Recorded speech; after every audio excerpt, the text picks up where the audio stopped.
Okay, good morning. I'm going to call the meeting to order. I would like to call the Niagara Police Services Board to order for Thursday, February 23rd, 2023. My name is Jen Lawson, and I am the chair of the Niagara Police Services Board.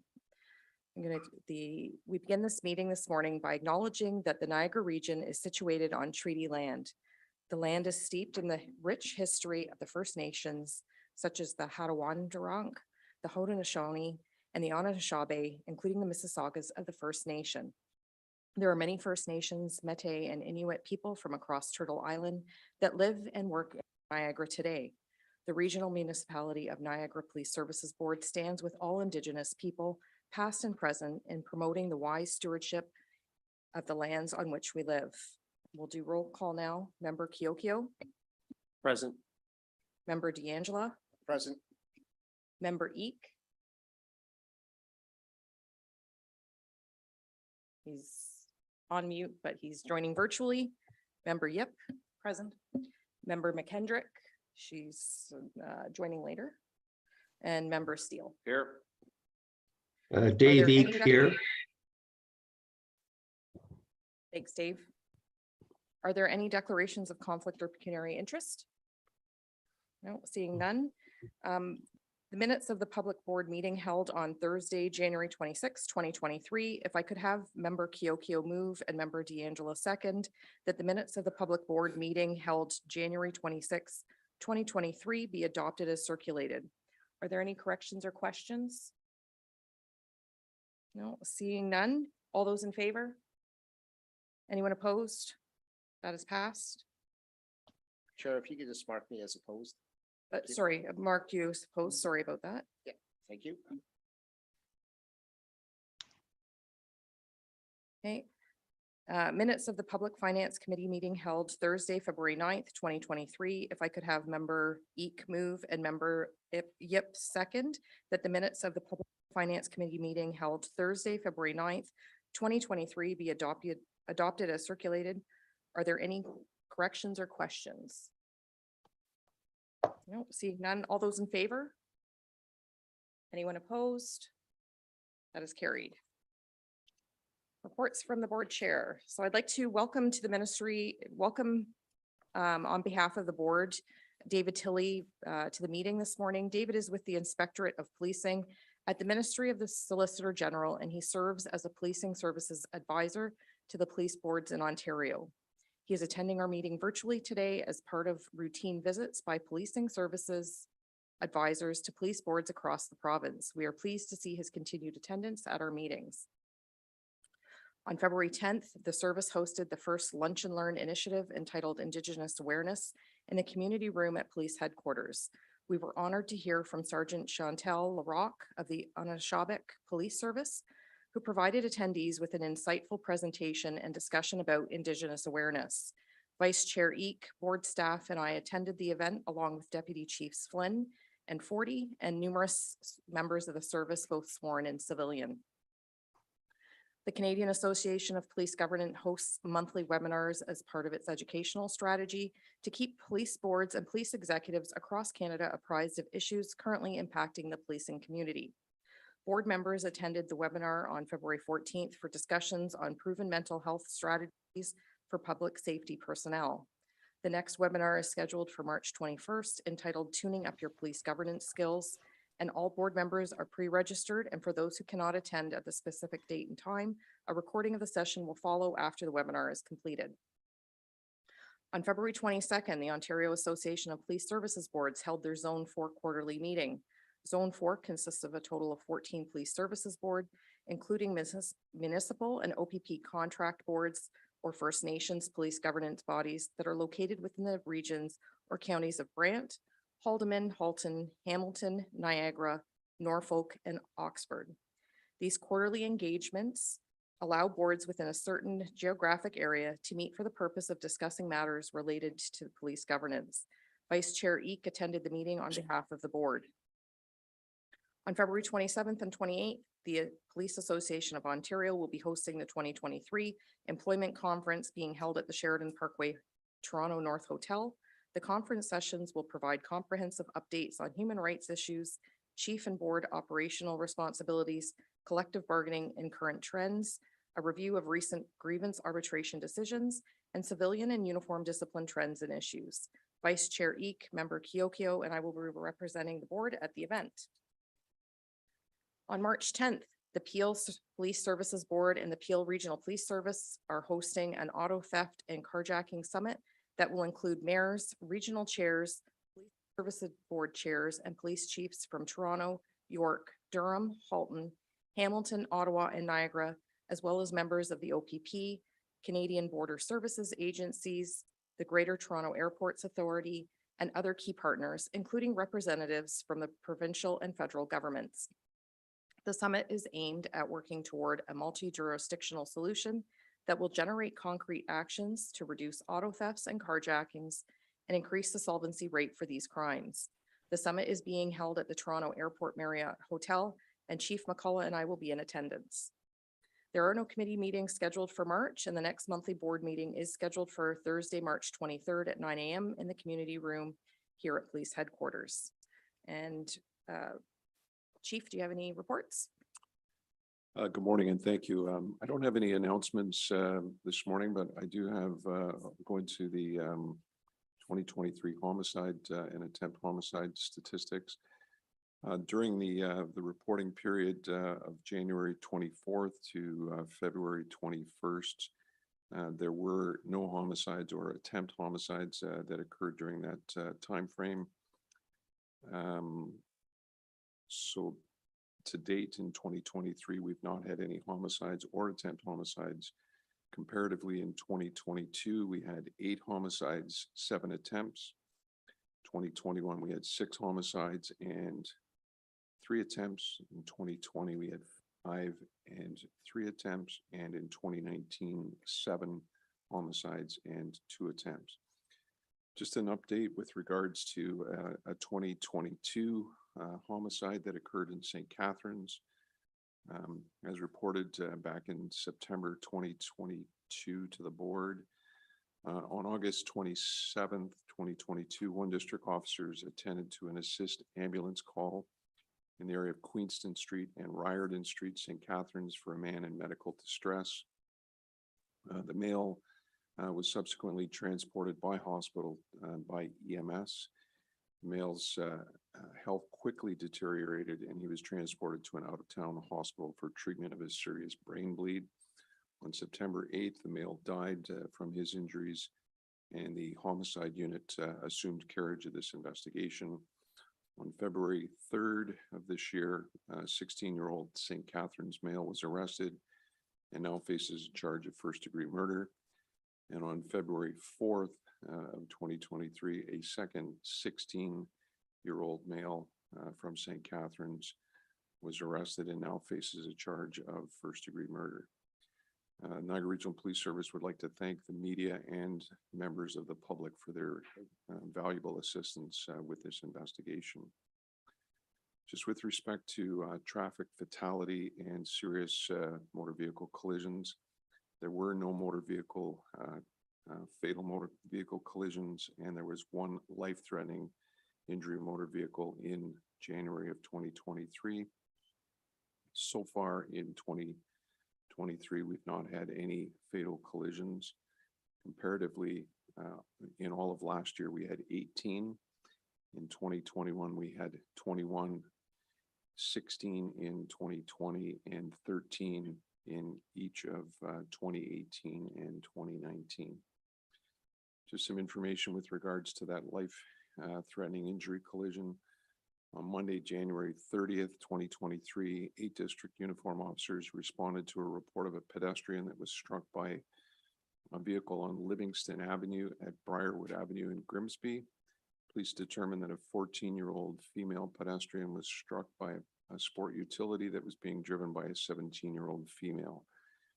Pedestrian was treated at the scene for life-threatening injuries by Niagara EMS paramedics prior to being transported to an out-of-region trauma center. Pedestrian remains in hospital in serious but stable condition. The 17-year-old driver was not injured, and that collision remains under investigation by our collision reconstruction unit. Just a couple of items in the news. On January 30th, An officer assigned to the Traffic Enforcement Unit, or TEU, was operating a patrol vehicle equipped with an automated license plate recognition reader on Hartzell Road near Walnut Street in the city of St. Catharines. The officer was alerted by the ALPR to a car registered to a suspended driver. Following a traffic stop, suspected crystal methamphetamine was discovered within the vehicle, and the 50-year-old male was arrested and charged accordingly. Just before 7 p.m. on February the 8th, our communications unit received an emergency 911 call indicating that there was a theft in progress occurring at the Niagara Falls Walmart, and that an off-duty Niagara Regional Police officer was attempting to control an uncooperative suspect. Investigation determined that a female suspect failed to pay for various items, and upon exit was approached by store security and advised that she was under arrest. As the suspect attempted to evade the pending arrest, an off-duty Niagara Regional officer observed the interaction and identified themselves as a police officer before intervening and assisting security with the arrest. A male acquaintance of the female suspect then approached the off-duty officer, drew a knife, and threatened to stab the officer. On-duty uniform officers responded and took custody of the female shoplifter and her acquaintance, who was armed with the knife. The off-duty officer did not, fortunately, sustain any injuries, nor did either of the two suspects. 41-year-old female and a 47-year-old male are both facing various charges in relation to this incident. And in November of 2022, one district street crime detectives commenced an investigation into the distribution of illegal drugs throughout the city of St. Catharines. On Friday, February the 10th, 2023, detectives executed a search warrant at an apartment in Hamilton with the assistance of Hamilton Police.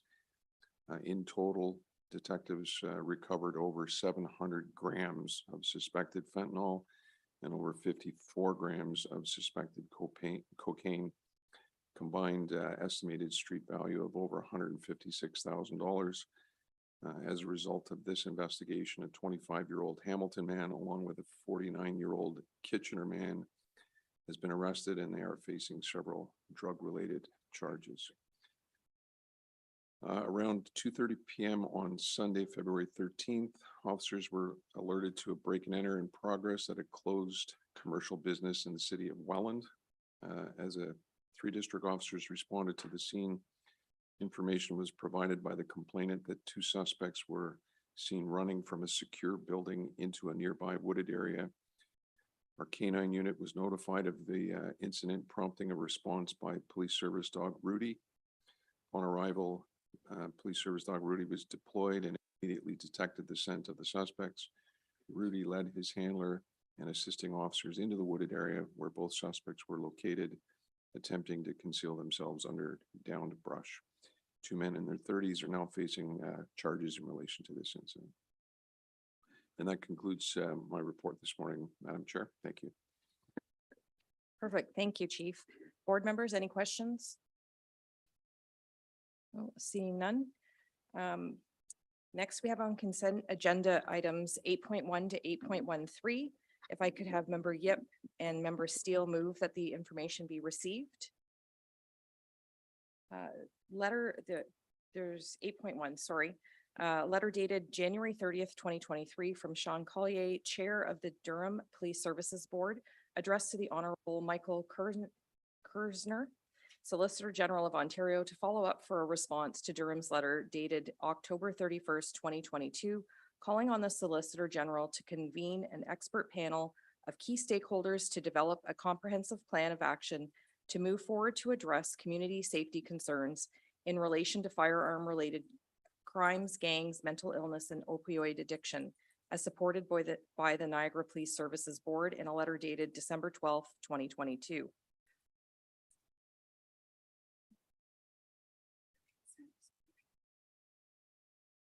Oh, so I just have to read them in block. Sorry. So I don't have to read them all. Sorry. I don't have to read them all. So we move them in block. So are there would anyone like to bring forward any of these items? There we go. Member Steele. Thank you, Madam Chair. With regards to 8.1 that you just read, through you to the chief. So Chief, we see within the letter that Durham has not received any feedback from the minister. And I already know the answer because I asked the question earlier, but have we received anything? Through you, Madam Chair. Yes, we did write a similar letter to the Solicitor General, and unfortunately, we have not received a response as of yet either. Okay, thank you, Chief. So with the chief having said that, to confirm that we've not received any feedback from the minister's office, if we could actually follow this up and support Durham on their letter for a second request, that is very imperative that the Solicitor General that follows through with what we've asked through these letters, and that we get that we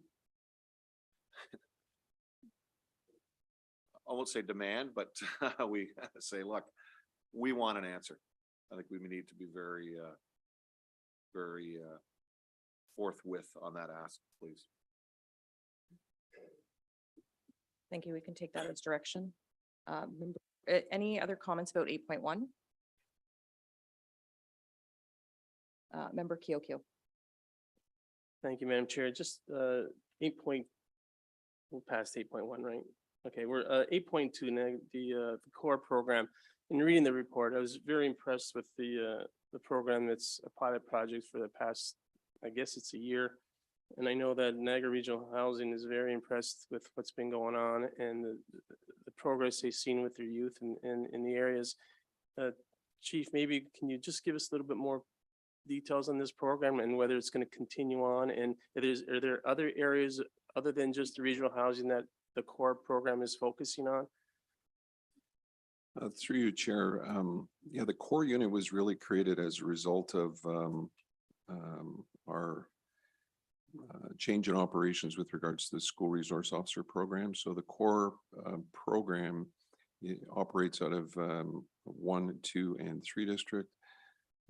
They have been working tirelessly with community partners, not certainly exclusive to Niagara Regional Housing, but various departments within the Niagara region dealing with the various homeless encampments, going in and around with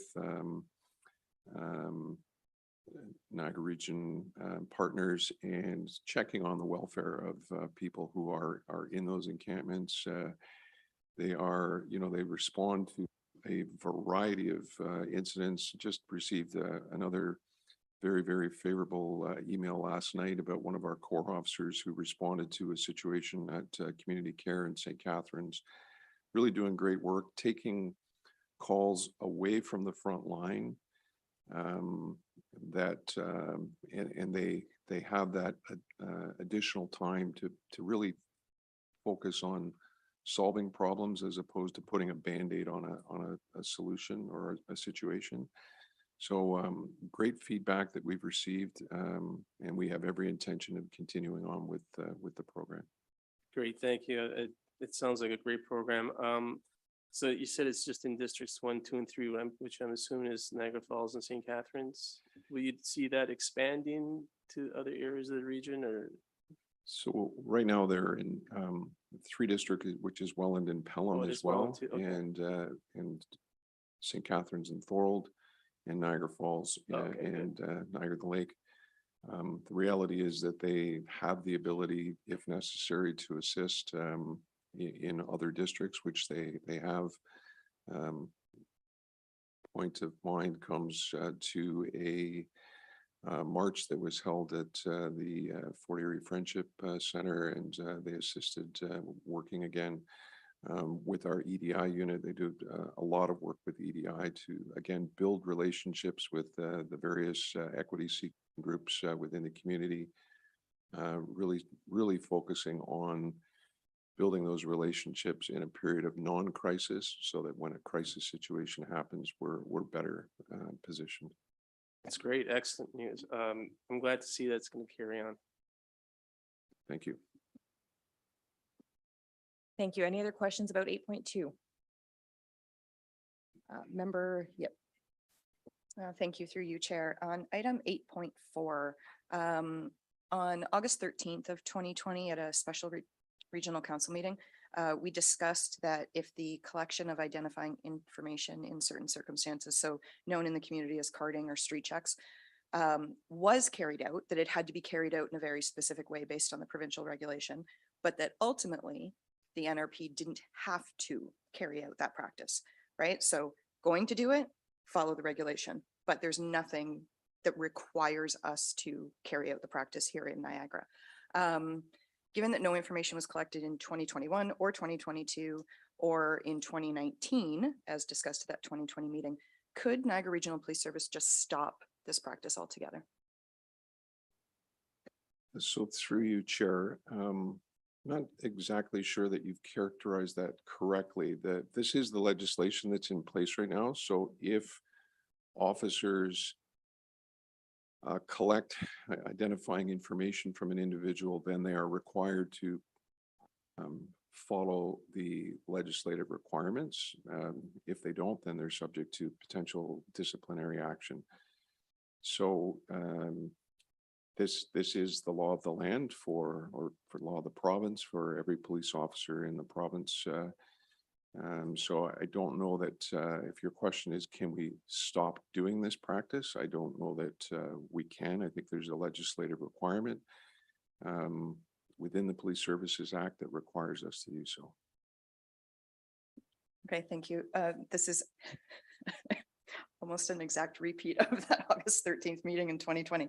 So to try to clarify this, I guess, I understand that if the practice is, so the practice was not carried out in at least 3 of the last 4 years. We had zeros on all of those things in the reports. Through you, Madam Chair, I would argue that the practice has been carried out. There haven't been any instances that required the reporting mechanisms to take place. So they have followed the legislative requirements, and there have not been any instances where there was a reporting requirement that was triggered. Interesting. Okay, so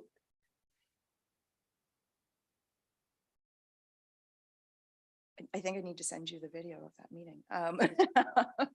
So regulation says if you're doing this, you must take these steps, or you must do it in this manner, whatever, however it's written. But we are required to engage in the practice of collecting information? No. Okay.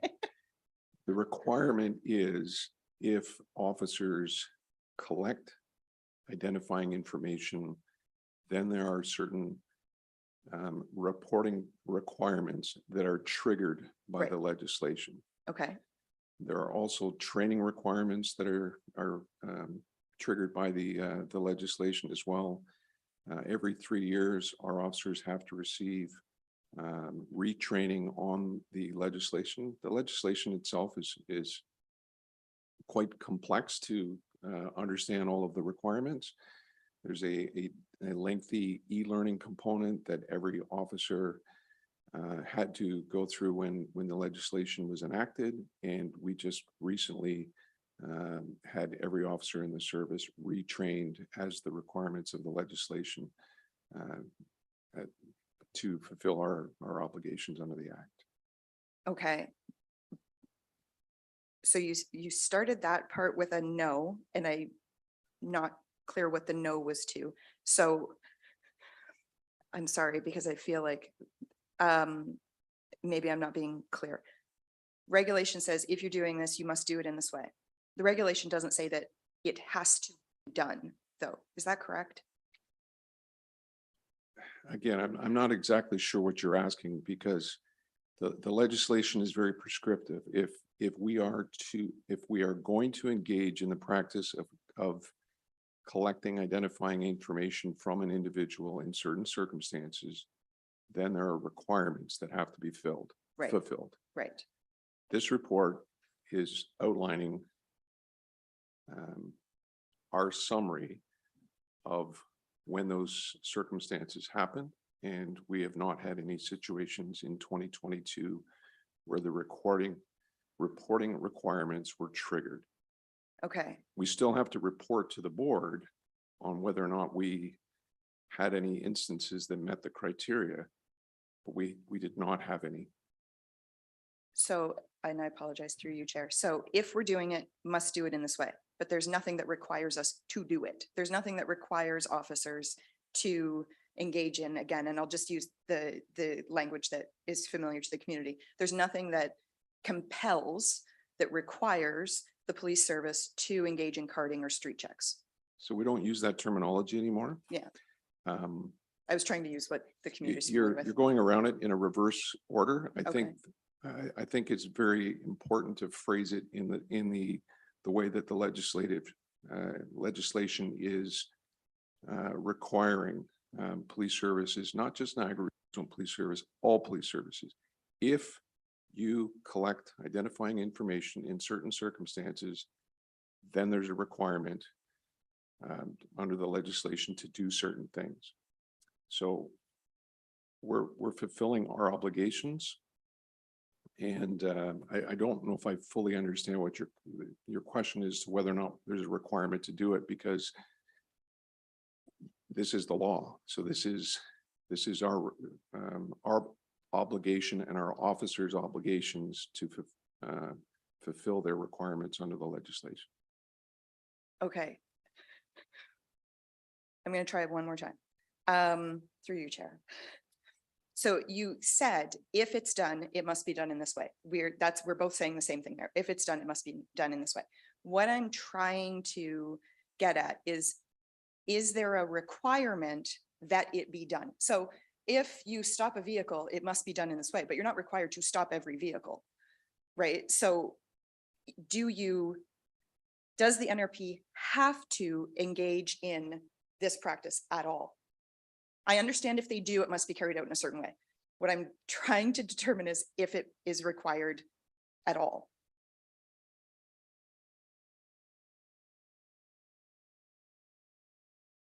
There may be certain circumstances, again, the legislation was created in a fashion that recognized that there may be certain circumstances for investigative purposes where an officer may request the individual's identification in certain circumstances. So again, I'm not trying to be difficult. I'm just trying to understand what your question specifically is, because the legislation was created as a result of the work of Justice Tulloch. Great amount of time and effort went into it, and we are doing our obligations under the legislation to report to the board. Okay, I think the bulk of my question is being answered. There's a piece of my question that is not being answered, but we can try to address that in a separate conversation. Thank you, Chair. thank you. Any other questions about 8.4? No, seeing none. Are there any other questions? No, seeing none. All those in favor? Anyone opposed? That is carried. New business. 9.1, proposed regulations under the Community Safety and Policing Act 2019. Correspondence dated February 6, 2023 from Deb Reed, Executive Director, Niagara Police Services Board, providing the board with feedback which was developed in consultation with the Niagara Regional Police Services to the Ministry of the Solicitor General through the Ontario Association of Police Services Board regarding the release of various proposed draft regulations under the Community Safety and Policing Act 2019. If I could have Member D'Angela move and Member Eek second. That the board provide feedback as outlined in the report, which was developed in consultation with the Niagara Regional Police Service to the Ministry of the Solicitor General through the Ontario Association of Police Services Boards regarding the proposed draft regulations under the Community Safety and Policing Act 2019. Are there any questions? Yes, Member. Yep. Thank you. Through you, Chair. So I'm just curious with because there have been calls in municipalities throughout Ontario and beyond to stop the practice of the collection of identifying information in certain circumstances. And I'm wondering if this would be the point where, again, because at least 3 of the last 4 years, information hasn't been collected, if it would be appropriate to provide feedback that rather than having no areas of concern, that the NRP would prefer to see the practice stopped.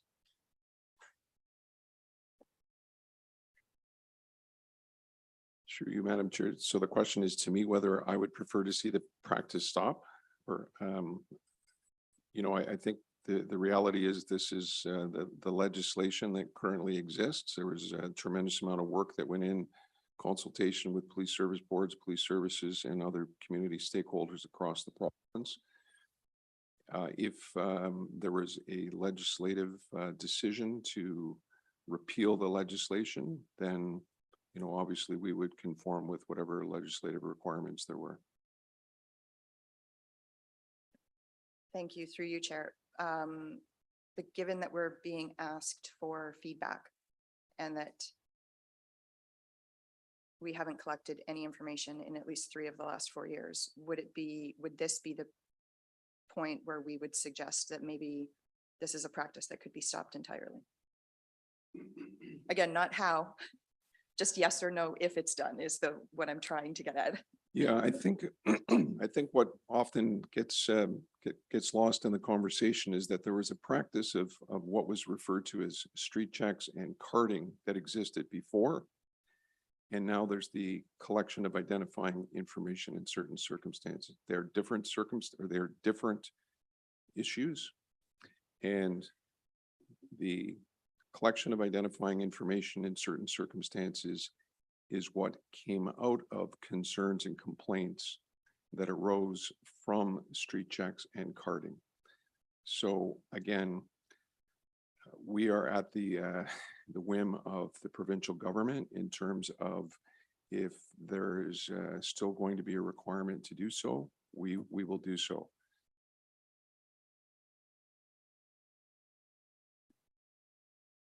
So Hopefully that addresses your question. I was going to say, I think what I'm hearing is in the past practice, we used to collect potentially for whatever reason and have that information available. Now we're only selectively collecting the information should we require the information in a certain circumstance. So a little bit of a reverse, we've kind of reversed the practices, if I'm hearing you correctly, Chief, where we, in the past legislation, perhaps we would have proactively reached out and collected personal information from people and would have had to record that we've collected that identifying information. And now the legislation has changed so that we only collect that information under certain circumstances. I think that's what Member Yip is asking. So I mean, I'm really just trying to get at a yes or no, right? So if it's being done, regulations are followed. I understand that part of the regulation is submitting these reports indicating that it's being done. What I'm trying to get at is there anything, does the province require any police service to engage in the practice, right? That's really a yes or no. If you're required to engage in the practice, once you do engage in the practice, it must be carried out in a certain way. But are you required to do it? Thanks, Chief, and through you, Chair, to Member Yip.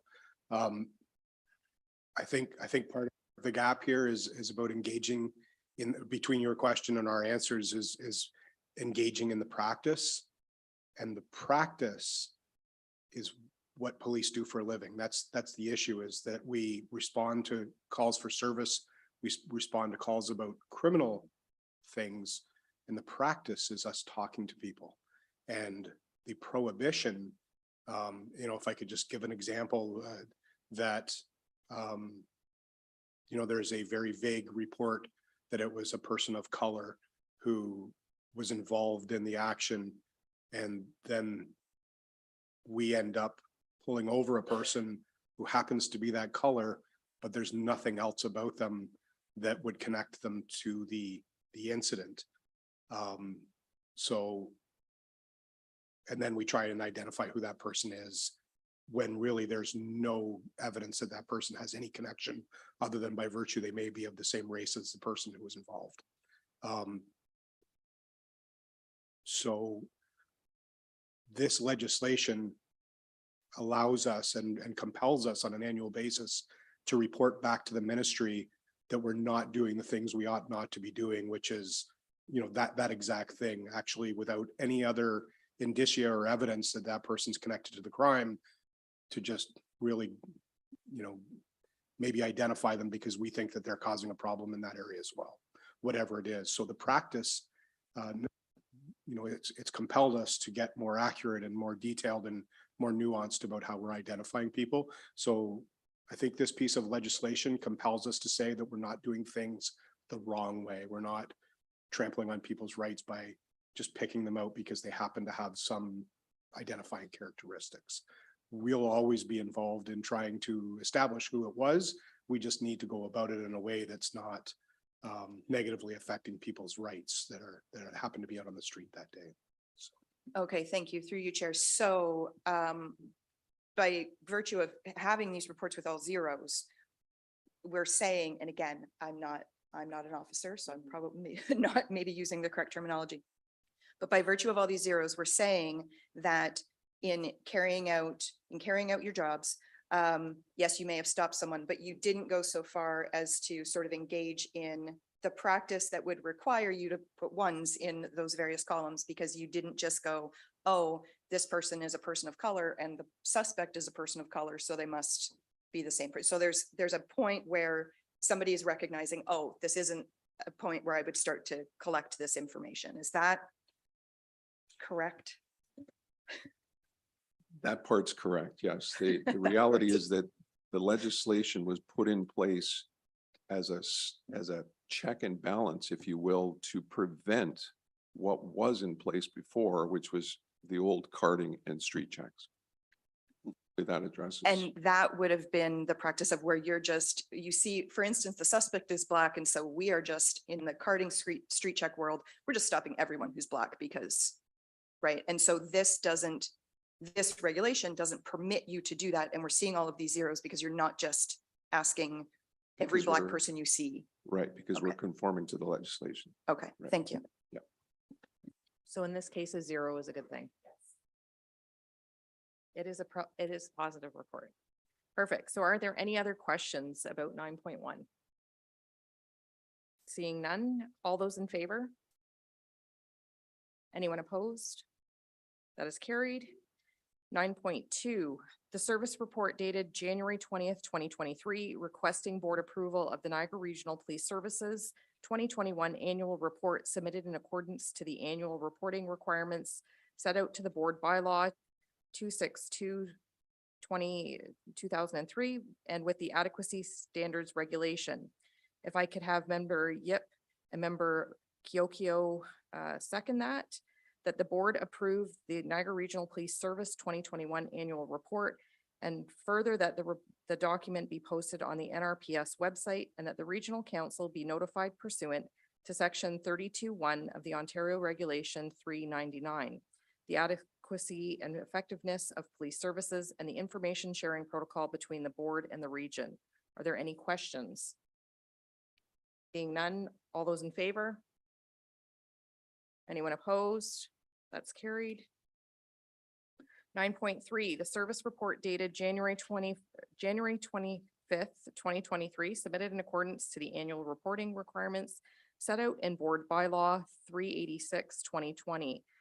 If I can have member Steele move that and member Kiokio second that the information be received, and further that the report be provided to the Ministry of the Solicitor General and posted on the Niagara Regional Police Service website pursuant to Section 8 of the Missing Persons Act 2018. Are there any questions? Seeing none, all those in favor? Anyone opposed? That is carried. 9.4, the service report dated February 2nd, 2023, submitted in accordance to the quarterly reporting requirements set out in the board bylaw 392/2021, and requesting the board approve a transfer of funds in the amount of $3,125.26 from the board's special operating fund to the Service General Revenue Account in accordance with section 8.1 of bylaw 392/2021. Oh, sorry, I forgot to. If I can have member Steele move that and member Kiokio second that.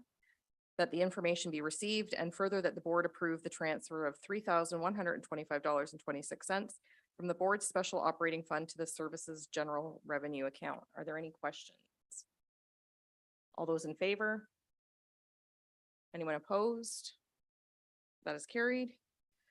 Correspondence dated February 14th, 2023 from Deb Reed, Executive Director, Niagara Regional Police Services Board, providing the board with a copy of communication received from Patrick Weaver, President of the Ontario Association of Police Services Boards, requesting a donation to support the OAPSB 2023 Spring Conference and Annual General Meeting being held from May 30th to June 1st, 2023 in Niagara Falls.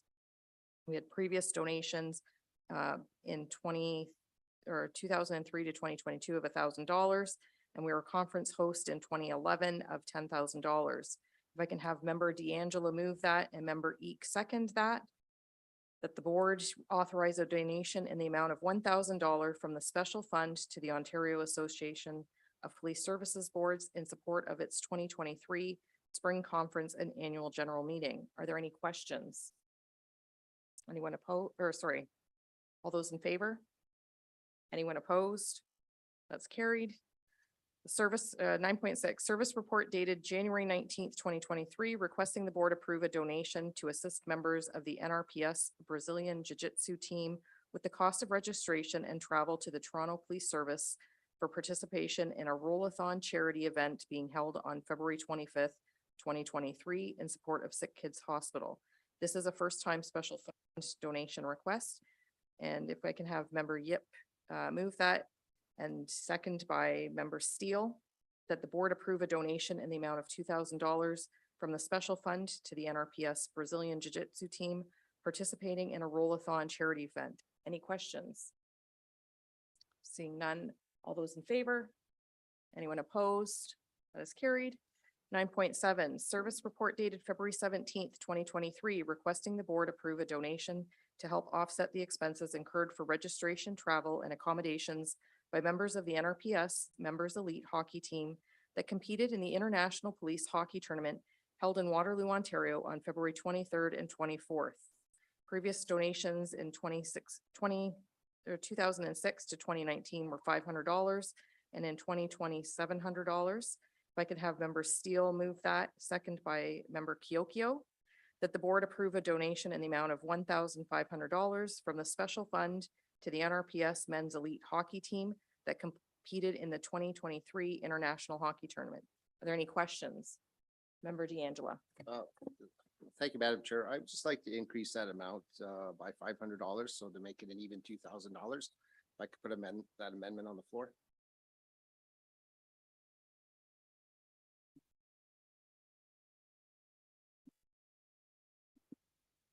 Is everybody in favor of that? Member Kiokio? Yeah, I'm in favor. Just a quick question is there a maximum amount of monies that we do give out of these special funds? Like I'm seeing 1,000, 2,000, so like I guess the question is, yeah, what's the maximum amount that we can give to a charity group or a group such as this? Through you, Chair. We do have a board bylaw and there is no maximum amount, but we have to take into consideration, obviously, the balance that's in the special fund.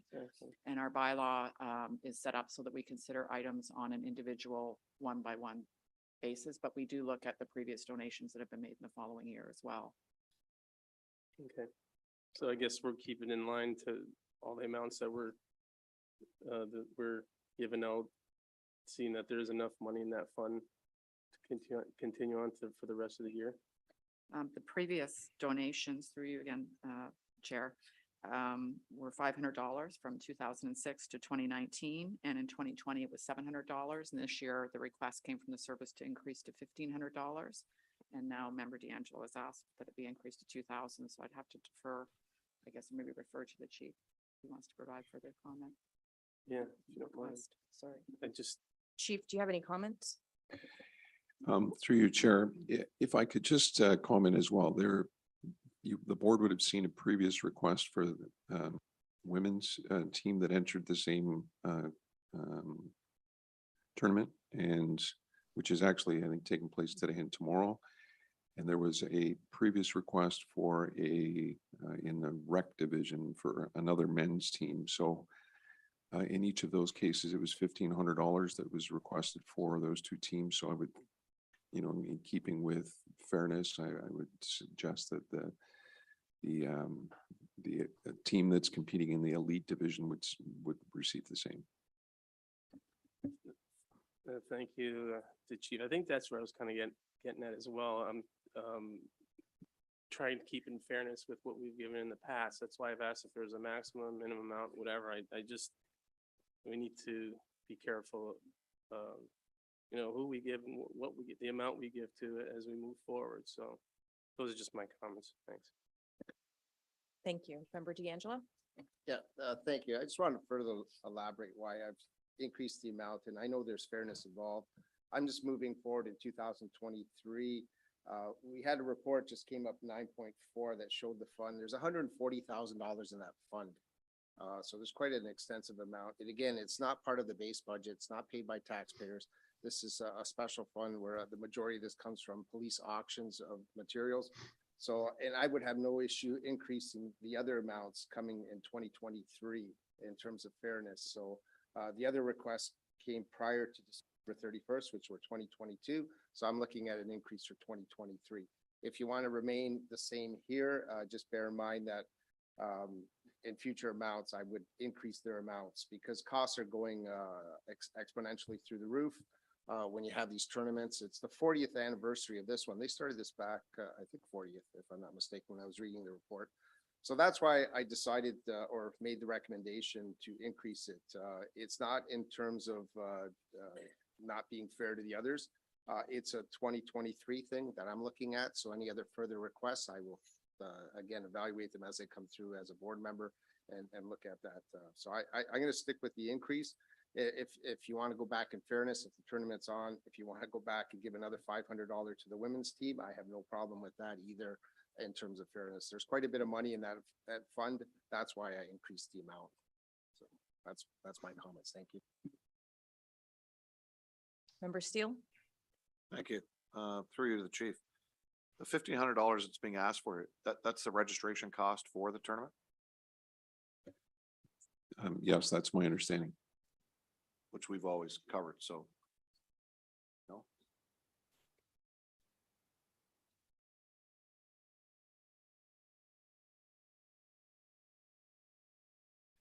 So a correction on that through your chair. It's $800, the registration fee. So it does include some other incidental costs associated with travel and hotels and whatnot for the tournament. Yeah, I mean, being involved in hockey and most of my life and running many kids and adult tournaments, I have no issue with paying for registration fees but for adults to go play hockey, that's, to me, I've always paid that out of my pocket. I think they should be paying it out of theirs. We can sponsor our team by paying the registration fee, but I'll stick with the 1,500. It's in line with what Member Kilkeo said. Maybe it's something we need to look at, but I have a real tough issue paying people's ways to go away to have fun, quite frankly, but I'll support them on the registration fee. I'll leave it at, I'll vote for 1,500. Member D'Angelo, did you have another comment? The other point I was going to make is we just passed the one previous for $2,000. So that's what I was looking at as our benchmark going forward. And again, treating different groups a little differently. One's 2,000. Again, it's a membership going up to Toronto. This one's going to Waterloo. There's costs associated with that. They're representing the Niagara region, representing our service. So I have no problem defending the 2,000. That's where my support will go. Thank you. Member Yip? Thank you through you, Chair. I'll just point out that I looked back at the women's team donation and it seems they just got it in earlier. The tournament for the men is, what is today? So the tournament for the men is also today and tomorrow, what we're looking at right now. Previous donations, 2006, 2019 were exactly the same for the men's team and the women's team, $500, 2020, exactly the same. For the women, the men's team, $700. So I mean, the women were just more proactive in getting their request in sooner. So I would say this is exactly the same amount, and I would support the 1,500. I will not support 2,000.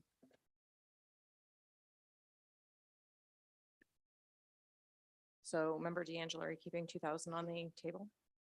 Yeah, I'll keep it on the table. It doesn't seem like there's other support, so I'm fine with that though. Okay, so I guess the question is all those in favor of changing it to $2,000? All those opposed? So we'll stay with the $1,500.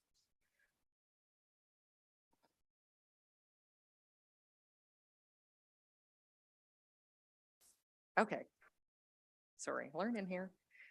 So we have I'll read this again then. So that the board approve a donation in the amount of $1,500 from the special fund to the NRPS men's elite hockey team that competed in 2023 international hockey tournament. So I have that moved by member Steele and then seconded by member Kyokyo. Is that still correct? Perfect, thank you. And all those in favor? Anyone opposed? That is carried. 9.8, service report dated February 6, 2023, requesting the board award the contract for video analytics software solution to support the CCTV program through direct negotiation with BriefCam Limited at a cost of $166,000 US, which includes both capital and operating costs for required video content analytics software, 10 concurrent users, hardware maintenance and support for up to 3 years, with the operating expense portion of the agreement being offset by an equal contribution of grant revenue received by the ministry. If I can have member Eek move that, seconded by member D'Angelo, that the board award the contract for a video analytics software solution to support the CCTV program through a direct negotiation with BriefCam Limited as per the attached quote number 2007-150 appended to the report, and further that the chief of police be authorized to execute any required documentation. Any questions? Seeing none, all those in favor? Anyone opposed? That is carried. There is no, do any other board members have any new business? No, seeing none. And with that, the Police Services Board will adjourn the public portion of the meeting and reconvene in camera for consideration of confidential matters pursuant to section 35(4) of the Police Services Act. Thank you so much for being here and